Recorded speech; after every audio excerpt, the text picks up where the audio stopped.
Et salut tout le monde, c'est Dorian et on se retrouve aujourd'hui pour une toute nouvelle vidéo sur Dorian Talk. Et aujourd'hui on va faire un j'ai déjà, j'ai jamais. Vous commencez à avoir l'habitude, le format revient régulièrement sur la chaîne. C'est vous qui allez poser vos dilemmes via un petit lien que vous retrouverez en description de cette vidéo et que généralement vous retrouvez un peu partout sur mes anciennes vidéos et sur mes réseaux. Je vous invite à liker, vous abonner et commenter. Dans les commentaires, vous pouvez justement me mettre vos prochains dilemmes pour une future vidéo. J'ai déjà, j'ai jamais. Et on est parti.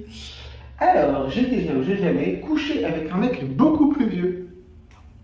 Ouais. Déjà parce que j'ai été en couple avec un mec beaucoup plus vieux. J'avais 18, 19 ans et il en avait 50 ans. Mauvaise expérience, ça, cette histoire-là, mauvaise expérience, évidemment. Ben, évidemment, ça aurait pu bien se passer. Mais là, en l'occurrence, mauvaise expérience. Je vous invite à voir une vidéo sur mes expériences de vie de couple pour avoir plus de détails. Mais sinon, pas trop de gêne par rapport à l'âge, plus jeune, plus âgé. Tant que c'est majeur et que c'est légal, ça passe. Je pars du principe qu'un rapport physique, c'est avant tout une attirance et une excitation et un projet commun, c'est un grand mot, mais une envie commune à un moment donné, donc pas fermé sur l'âge, genre quand je suis sur les applications. Après, aujourd'hui, pour faire ma vie avec quelqu'un, spoiler alert, c'est pas prévu au programme, j'aurais du mal à me dire je vais vivre en couple avec quelqu'un de beaucoup plus âgé, dans le sens où pour l'avoir essayé, on n'a pas forcément les mêmes envies, mais sinon pour un plan, aucun problème, plus vieux, plus jeune. Tant qu'on a les mêmes envies et le même désir, on peut y aller. Alors, du coup, coucher avec un mec beaucoup plus jeune. Alors, ça dépend ce que vous appelez beaucoup plus jeune. Mais ça m'est déjà arrivé de coucher avec des mecs. Alors, déjà, moi, quand j'ai commencé ma sexualité à l'âge de 15-16 ans, le mec était plus âgé que moi. Mais après, ça m'est déjà arrivé. Là, en ce moment, le mec le plus jeune avec qui je couche, il a 20 piges. Donc on a 5-6 ans d'écart, enfin 6-7 ans d'écart disons.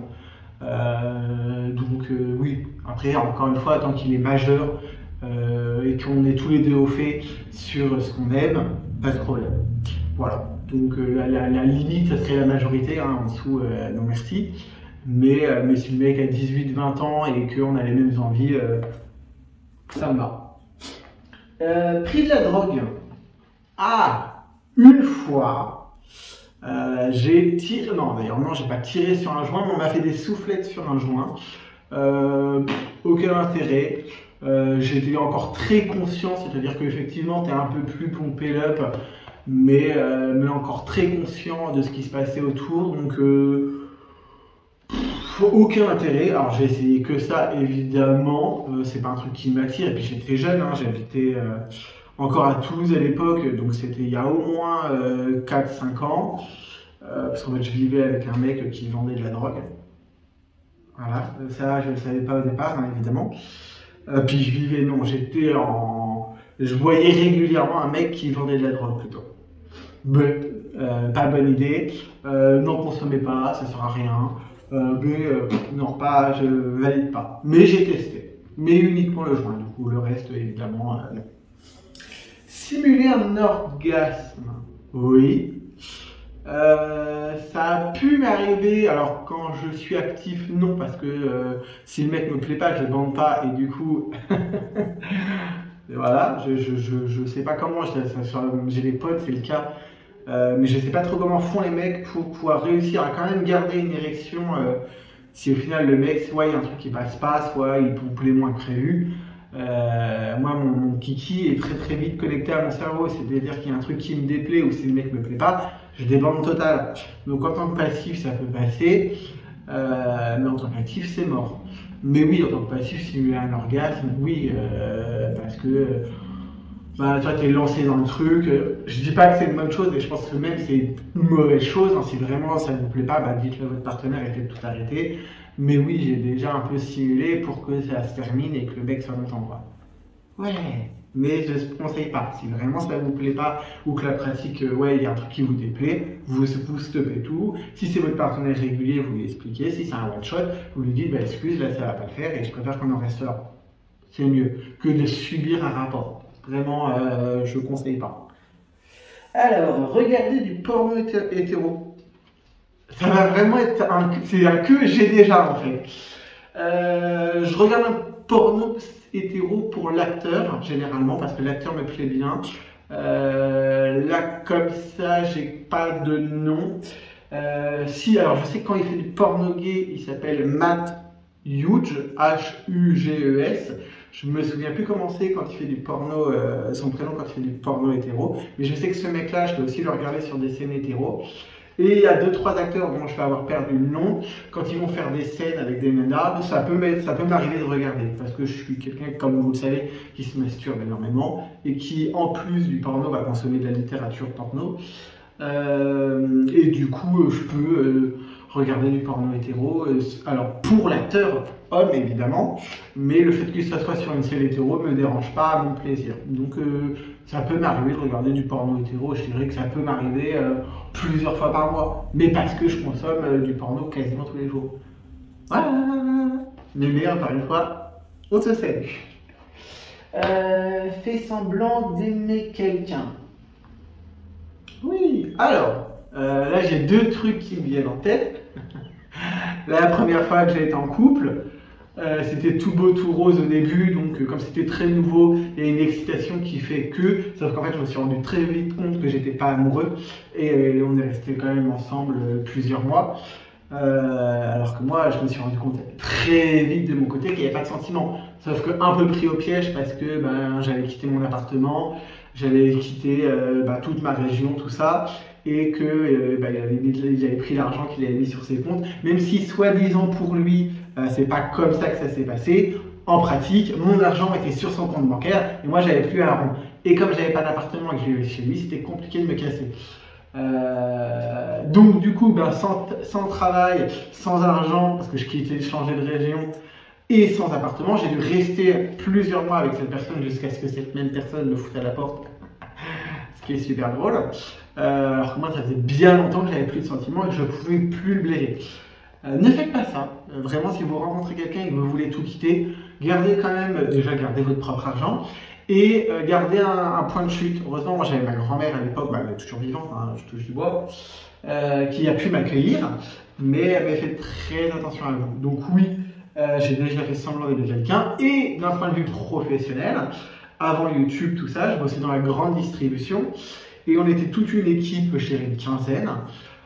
Sur les 15, je devais apprécier 3 personnes. Après, j'ai aussi un problème avec le fait que j'apprécie pas grand monde. Le problème, il est aussi certainement de moi. Mais là, pour garder mon boulot, il fallait tout le temps lécher des boules. Mais vraiment, c'était insupportable. Donc, combien de fois j'ai fait semblant d'apprécier certains de mes collègues ou certains de mes supérieurs pour qu'on me donne plus d'heures parce que, monnaie, il fallait que je travaille, hein, il fallait que j'achète l'appartement. Donc, combien de fois j'ai dû faire le faux cul et faire semblant d'aimer des gens pour apaiser les tensions, pour qu'on me donne des heures et pour pouvoir acheter mon appartement parce que c'était le but ultime de ce travail-là, quoi. Mais ça aussi, hein, psychologiquement, travailler avec des gens que vous ne supportez pas, qui vous font vivre un enfer et de devoir y aller en souriant et faire semblant que tout va bien et d'aimer les gens, compliqué. Ouais, compliqué. Donc pareil, ça aussi on ne recommande pas, mais bon, malheureusement, vous le savez, le monde du travail, malheureusement, des fois on est obligé de faire des faux culs. Mais là, c'était une grosse équipe, c'était très chelou. La moitié de l'équipe faisait partie de la famille de la direction. Donc, si tu te brouillais avec un, c'était l'horreur. Il y avait les guerres de clans. Il y avait ceux qui. Alors, il y avait le mec homo, lui aussi, qui me supportait pas parce que j'étais homo aussi. La nana qui supportait pas les mecs juste parce que c'était des mecs. Ouais! Vraiment, c'était horrible. Mais ça m'a permis de me payer l'appartement. En tout cas, le crédit, hein, évidemment, parce que j'avais fait un crédit. Mais ça m'a permis d'acheter l'appartement. Donc, oui. Mais bien sûr, j'ai dû faire le faux cul et faire semblant d'aimer des gens d'un point de vue professionnel. Mais je pense que c'est propre à tout le monde et quasiment à tous les milieux professionnels. À partir du moment où vous évoluez en société, que ce soit professionnellement parlant, mais même dans la société de manière globale, avec d'autres êtres humains, vous ne pouvez pas apprécier tout le monde, en fait. C'est normal. Donc, il y a un moment, pour le bien commun, où vous êtes obligé de faire semblant d'apprécier les gens. Voilà, moi, vous rajoutez à ça, le fait que je ne sois pas super sociable. Voilà, c'est compliqué. et que j'ai une personnalité assez excentrique, je prends de la place, je le sais. Donc c'est soit les gens m'adorent, et j'avais effectivement des collègues avec qui j'étais très proche, avec qui ça se passait très bien, avec qui j'avais une vraie relation sincère, et les autres ne pouvaient pas me blairer du tout, et alors là, il fallait jouer les focus si on voulait garder sa place. Je pense que ça fait partie du truc. C'est triste, mais ça fait partie du jeu, quoi. Voilà. As-tu déjà triché à l'école? Oui. Étonnamment, pas tant que ça. J'ai quelques souvenirs à une époque en mathématiques. Je suis une brêle en maths et encore aujourd'hui. On avait des devoirs maison et des devoirs surveillés, des DS et des DM. Des devoirs sur table et des devoirs maison, quoi. Je copiais tout ce qui était copiable en devoir sur table, je le copiais, ce qui m'assurait de prendre entre 5 et 7 points. Et en devoir maison, ça m'est déjà arrivé de recopier aussi des devoirs maison de mes collègues qui étaient meilleurs que moi en mathématiques. En même temps, c'était pas compliqué d'être meilleur que moi en mathématiques parce que je pense que même en trichant, j'avais 6-7 de moyenne. Mais seul, j'aurais eu 3.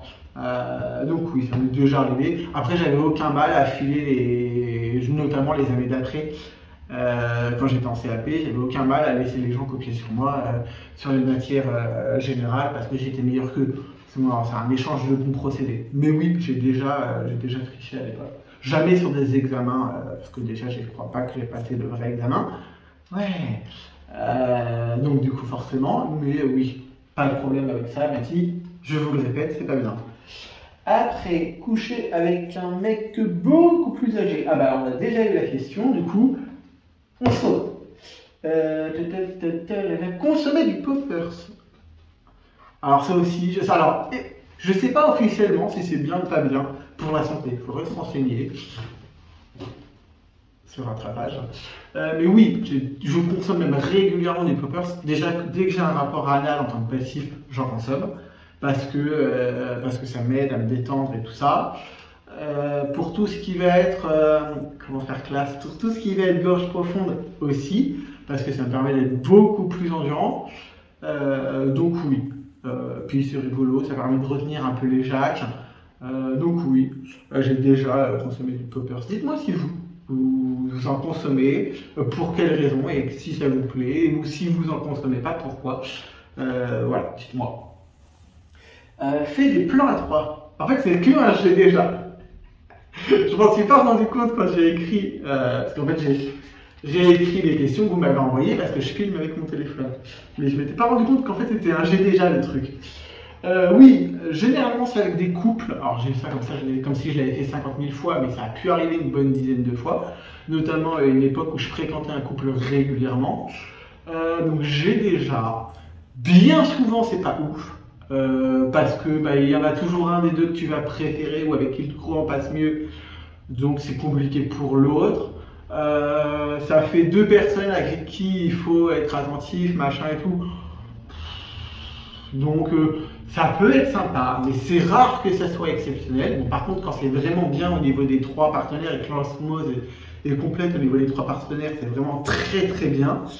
Mais je suis pas hyper fan, mais à côté de ça, alors le mec est compliqué d'être en couple, mais à côté de ça, il y a un petit fantasme au fond de moi qui serait d'être en couple. Voilà, c'est totalement en dichotomie totale avec le fait que le couple me fasse un peu peur et tout ça et tout ça. Mais dans l'idée, le fantasme du couple me plaît bien. Donc voilà, avis aux intéressés. Mais oui, donc déjà fait plan à 3. C'est pas un truc que j'adore, mais il est vrai que si ça se passe bien, c'est vraiment bien. Voilà, mais c'est pas un truc que je tente très souvent, parce que, voilà, c'est... Voilà, question suivante. Participer à une partouze. Après, si la question avait été pris du plaisir à une partouze, non, j'explique. Généralement, alors je sais pas si c'est partout pareil, mais généralement, les quelques expériences que j'ai eues, je suis rentré, typiquement la dernière, mais c'était il y a plus d'1 an et demi, je dirais. Je rentre dans un appartement qui n'a pas vu la lumière du jour, alors que moi je sortais du travail, donc il était 15h. Il y a une quinzaine de mecs dans l'appartement, tous un peu défoncés, machin et tout. Moi je rentre là-dedans, je suis mal à l'aise. Je commence à me déshabiller, finalement personne bande vraiment, personne sait vraiment ce qu'il veut, parce qu'en fait tout le monde est un peu défoncé, que ça fait des heures et des heures grâce à la drogue ou à cause de la drogue qu'ils sont en train de faire ça. Moi, je me suis réveillé très vite. En gros, j'étais parti 15 minutes, quoi. Donc, les peu de fois où ça a pu m'arriver, en fait, je passe plus de temps à discuter avec des gens qu'à Ken. Donc, j'évite. Hein. Non, du coup, non. Puis, tu vois, généralement, ça sent l'embrouille. Quand le mec, à 15h, il te dit « Ah, ben, on est 5, 6, 7 ici, viens. » Je dis « Bah non, 5, 6, 7, ça sent les mecs qui n'ont pas dormi de la nuit et qu'on ken toute la nuit. » Chacun fait ce qu'il veut, je ne juge pas. Mais moi, je prends pas de plaisir à baiser avec des gars qui n'ont pas vu la lumière du jour depuis 24 heures et qui sont défoncés. C'est non. Donc, j'ai déjà fait, mais alors vraiment, je ne recommande pas. Et non, vraiment, ça fait très longtemps que je ne l'ai pas fait et je n'aime pas ça, en fait. Voilà. Participer partout, m'être masturbé à l'extérieur. Non. Parce que typiquement, douche de salle de sport, on ne considère pas qu'on est à l'extérieur, par exemple. Par contre, j'ai déjà ken à l'extérieur, mais vraiment en solo, ben non, je le fais tranquille à la maison, au travail, mais sinon, non, aller me masturber dehors. C'est-à-dire que même si je vivais à la campagne, bah, j'ai un lit ou un canapé, c'est quand même plus confortable que d'aller me masturber dehors. Donc non, pas ouf, quoi. Je valide pas. Coucher avec un mec d'une autre nationalité. Oui, beaucoup d'Italiens. Ça va être une période, mais beaucoup d'Italiens, un petit peu de Sud-Américains, Espagnols aussi. Il y a eu des Allemands cet été. Après, c'est aussi l'avantage, c'est que j'ai vécu dans des régions très touristiques. Du coup, ben, l'été, en fait, je ken qu'avec des touristes. C'est assez drôle quand le mec parle pas un mot de français et que moi, comme je parle pas anglais, voilà. Donc ça, c'est assez drôle. C'est-à-dire que sur l'application, chacun avec un traducteur, on arrive à parler en anglais. Sauf que moi, je traduis du français à l'anglais et que lui va traduire de sa langue à l'anglais. Et quand vous vous retrouvez dans l'appartement et qu'en fait, il n'y en a pas un des deux qui parle ni anglais et que lui parle pas français, en fait, c'est super drôle. Donc l'été c'est cool, puis ça permet justement après, le mec pas sociable, de pas avoir à retomber dessus, étant donné que le mec vit à l'autre bout du monde.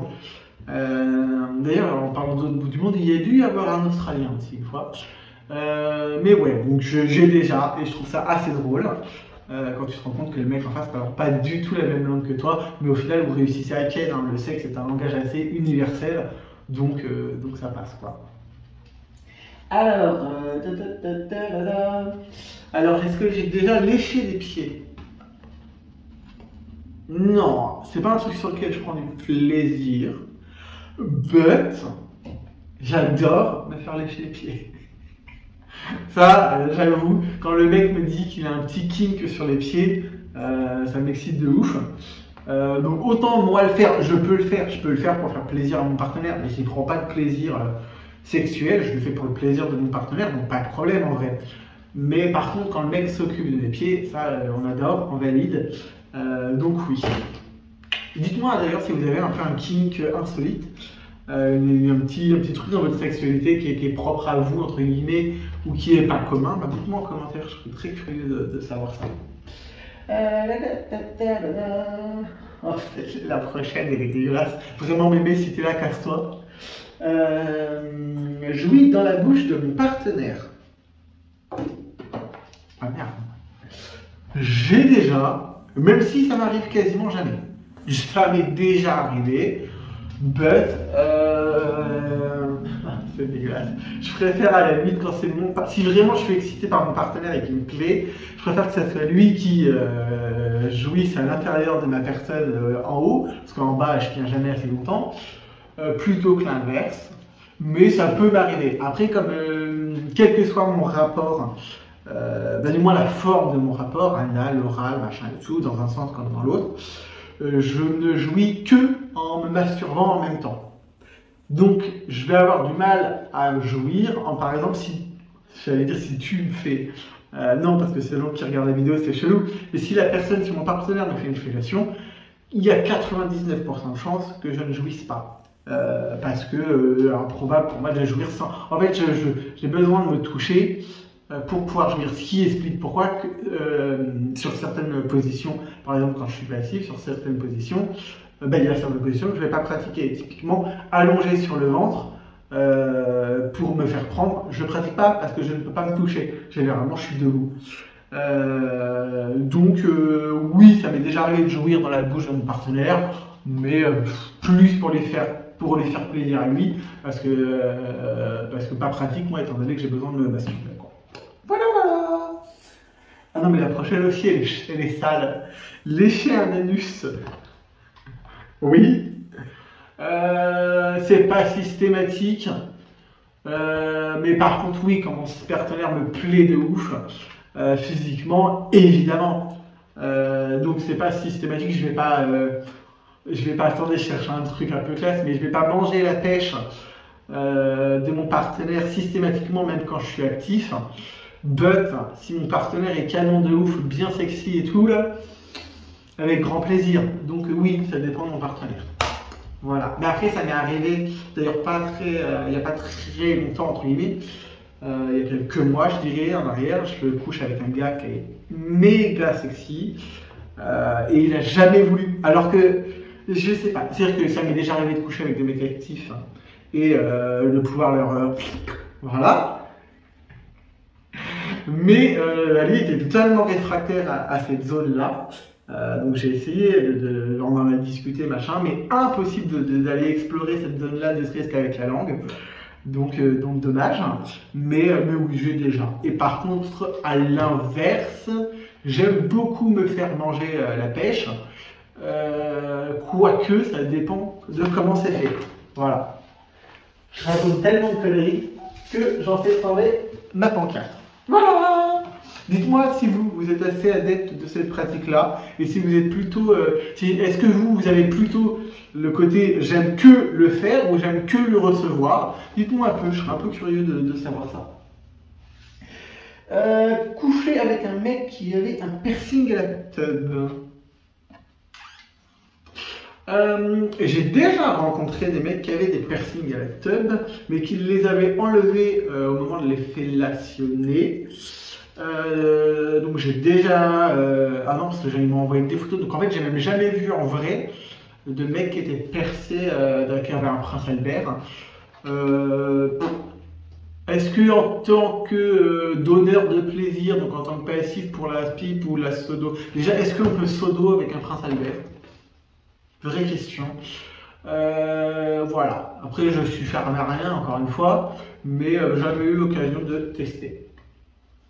Et pour la dernière, fait de l'exhibe. J'aurais tendance à dire non, but ça m'est déjà arrivé de me retrouver à poil devant des gens, typiquement quand je fréquentais les saunas. Mais est-ce qu'on peut vraiment parler d'exhibe? Je suis pas sûr. Et après, quand j'ai une période où en vacances, je copulais dans la garrigue en Corse, mais il n'y avait que mon partenaire qui me voyait. Donc, j'aurais tendance à dire que non. Déjà parce que je suis, contrairement à ce qu'on pourrait penser sur cette chaîne, parce que je suis à poil la moitié du temps, je suis assez complexé par mon physique, encore aujourd'hui, alors que je suis plus trop anorexique et des années de pratique de muscu, blablabla. But,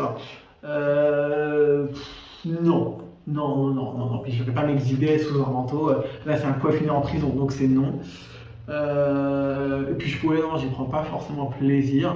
Donc non, pas pratiquer l'exhibe. Bon ben voilà, on a fini. Je pense qu'on est pas mal. Vos questions étaient quand même très orientées ram, ce qui est plutôt une bonne chose, parce que c'est quand même le but de cette chaîne, de libérer la parole là-dessus.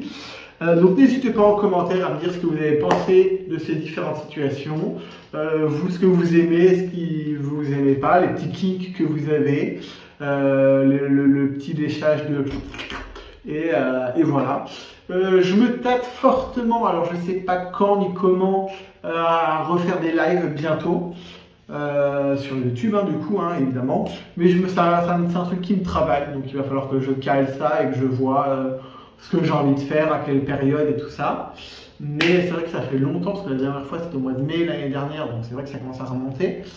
Et je vous fais des bisous, je vous invite à vous abonner, liker et à commenter, et je vous dis à bientôt pour une nouvelle vidéo. Ciao!